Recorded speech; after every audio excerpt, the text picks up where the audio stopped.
दोस्तों नमस्कार, कैसे हैं आप लोग। आप हैं करंट विद एम के साथ में। वीडियो अच्छा लगे लाइक करिए, सब्सक्राइब कर लीजिए, नोटिफिकेशन ऑन कर लीजिए, जिससे हमारा वीडियो आप लोग तक आसानी से पहुंच सके। ठीक है, तो आज जो हम टॉपिक लाए हैं वो है GSAT-1। ठीक है, जियो इमेजिंग सैटेलाइट। ठीक है, तो इसके बारे में आपको हम बताएंगे। कुछ लोगों को पता होगा, लेकिन कंफर्म आपको हो जाएगा दोबारा। तो इसके बारे में, ये जो है सभी एग्ज़ामों के लिए इम्पोर्टेंट है। ठीक है, ये ज़रूर पूछता है आजकल के जो वो आते हैं एग्ज़ाम। ठीक है, तो कोरोना अनलॉक के बाद भारतीय जो अंतरिक्ष अनुसंधान संगठन है यानी कि इसरो, उन मिशनों को तेज़ी से आगे बढ़ा रहा है जो पिछले वर्षों से लंबित हैं।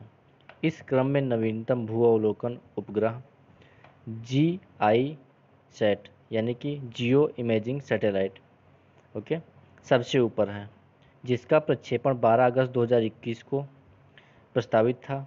ठीक है, और गौरतलब है कि इससे पूर्व नवंबर 2020 में इसरो द्वारा अर्थ ऑब्जर्वेशन सैटेलाइट 01 यानी कि EOS-01 नामक उपग्रह को अंतरिक्ष में प्रक्षेपित किया गया था, जो कि एक पृथ्वी प्रक्षेपण जो पर्यवेक्षण है वो उपग्रह था। पर्यवेक्षण मतलब उसकी जो है जानकारी इकट्ठा करने वाला पृथ्वी पे।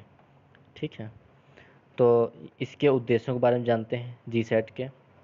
तो इसरो के अनुसार GSAT-1 भारतीय उपमहाद्वीप के नज़दीक रियल टाइम में बादल नहीं रहने पर लगातार अंतराल पर अवलोकन करेगा, जिसे GSLV F10 द्वारा एक कक्षा में स्थापित किया जाएगा और बाद में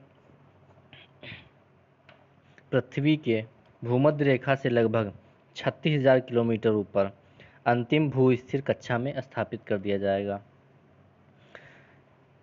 विदित हो कि GSAT-1 में 5 प्रकार के मल्टी स्पेक्ट्रम कैमरे होंगे, जिनकी सहायता से देश के विभिन्न क्षेत्रों की रियल टाइम इमेज प्राप्त की जा सकेगी। ओके, अगला पॉइंट है, पृथ्वी अवलोकन उपग्रह देश को अपनी सीमाओं की रियल टाइम इमेज भेज देगा।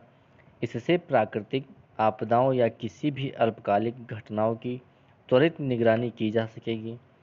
अगला पॉइंट है इसमें, इसके अलावा इसका एक प्रमुख उद्देश्य है कृषि वानिकी। कृषि में आपका हो गया कि जैसे कोई फसल मान लीजिए बोएगी, उसकी टाइमिंग कैसी रखी जाए कि उसमें नुकसान ना हो। जैसे कि बारिश हो रही है तो कौन सी फसल उसमें बोई जाए नुकसान ना हो। वानिकी यानी कि फॉरेस्ट्री हो गया, कि किस साइड में पेड़ पौधे लगाने हैं जब फसल हो रही हो। खनिज विज्ञान का भी इसमें आपदा चेतावनी, कि बारिश कहाँ ज़्यादा होगी कहाँ कम होगी कहाँ चक्रवात आएगा। ठीक है, बादल यानी कि जैसे कि बादल फटते हैं या बादल का जो है आना जाना।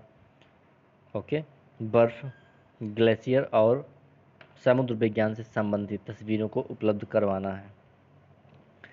इसका महत्व समझते हैं। तो GSAT-1 का महत्व है नंबर 1, पहला, इस उपग्रह की सहायता से देश की भौगोलिक स्थिति में किसी भी प्रकार के परिवर्तन की निगरानी की जा सकेगी।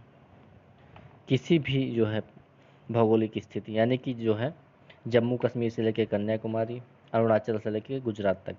तो ठीक है, ये भारत का हो गया। बाकी जो है भारत के पड़ोसी देशों का भी निगरानी कर सकता है, ऐसा नहीं है।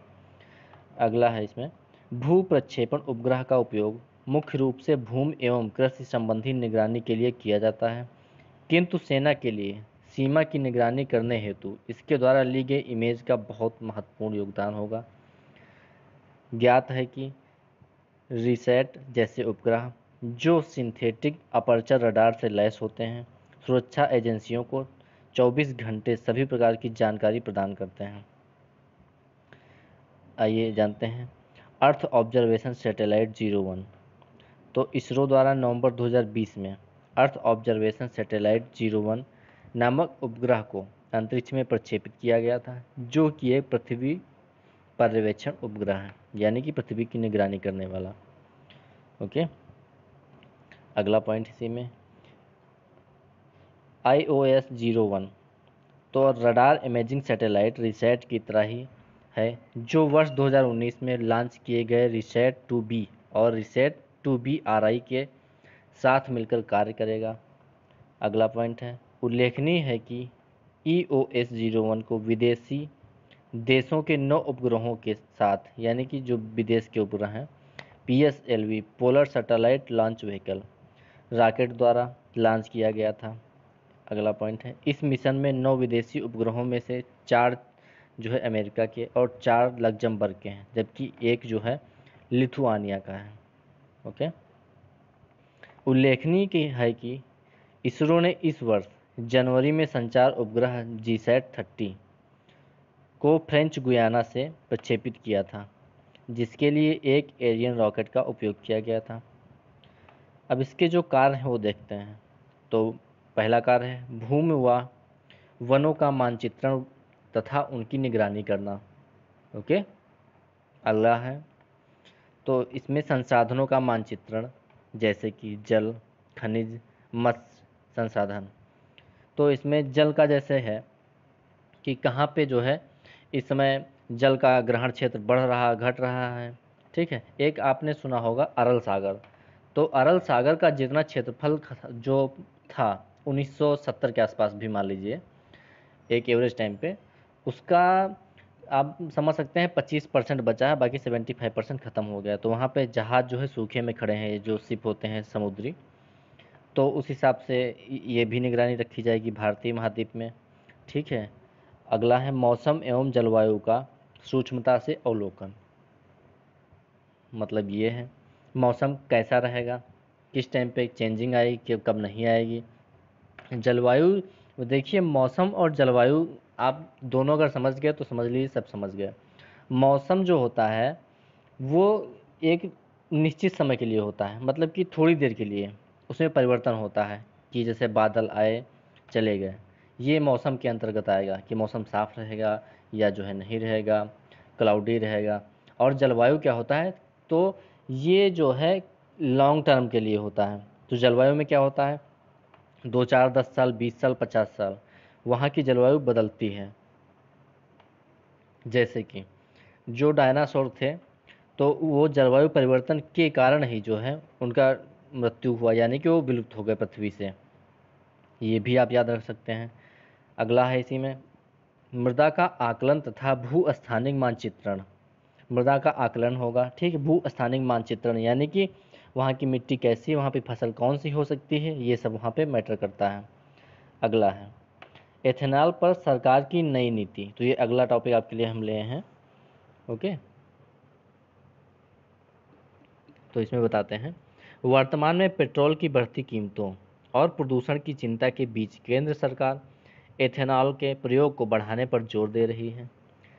हाल ही में केंद्र सरकार ने इस लक्ष्य को पेट्रोल में मतलब 20% एथेनॉल जो मिलाना है उसका लक्ष्य जो है रखा है। इसकी अवधि क्या रखी गई, तो इसको जो है 2025 तक कर दिया गया है। पहले ये लक्ष्य 2030 तक था, लेकिन प्रदूषण को देखते हुए इसको 2025 कर दिया गया है। ठीक है। वर्ष 2020 में सरकार ने 2022 तक जो ईंधन ग्रेड के एथेनॉल को 10% पेट्रोल में मिलाने का लक्ष्य रखा था।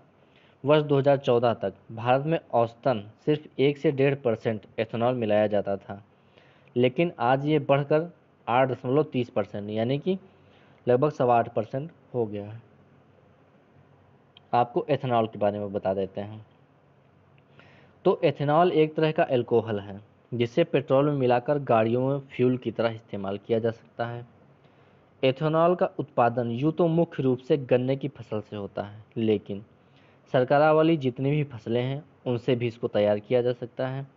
ये जो है पर्यावरण के लिए, खेती के लिए बहुत ही महत्वपूर्ण होता है, जो कि हमारे प्रदूषण जो बढ़ाने वाले कारक हैं उनको कम करता है, क्योंकि जब एथेनॉल उसमें होगा तो प्रदूषण कम होगा, जाहिर सी बात है। तो एथेनॉल यह भविष्य का एक बेहद ही महत्वपूर्ण तत्व है जो हमारे वाहनों, प्रदूषण और इसके इस्तेमाल में होने वाले फ़ायदे से जुड़ा हुआ है। यही कारण है कि इन दिनों सरकार और ऑटोमोबाइल सेक्टर ये जो है मिलके पूरी दुनिया में इसका चर्चा का विषय बनाए हुए हैं। ओके। अगला है ये आपने अभी लेटेस्ट सुना होगा, 1 2 महीने से चल रहा है, अभी भी चल रहा है प्रेजेंट टाइम पे। तो पेगासस स्पाईवेयर ये जो है चर्चा में है, तो इसको हमने सब बता देते हैं। हाल ही में चर्चा में रहा स्पाईवेयर जो है ये सॉफ्टवेयर पेगासस का कथित तौर पर भारत में व्यापक रूप से सार्वजनिक हस्तियों पर गुप्त रूप से निगरानी रखने और जासूसी करने का आरोप जो है इसमें सिद्ध हुआ, जिसके लिए इसका उपयोग किया गया था। ओके, तो पेगासस के बारे में बताते हैं। यह एक प्रकार का मालवेयर है जिसे स्पाईवेयर के रूप में वर्गीकृत किया गया है।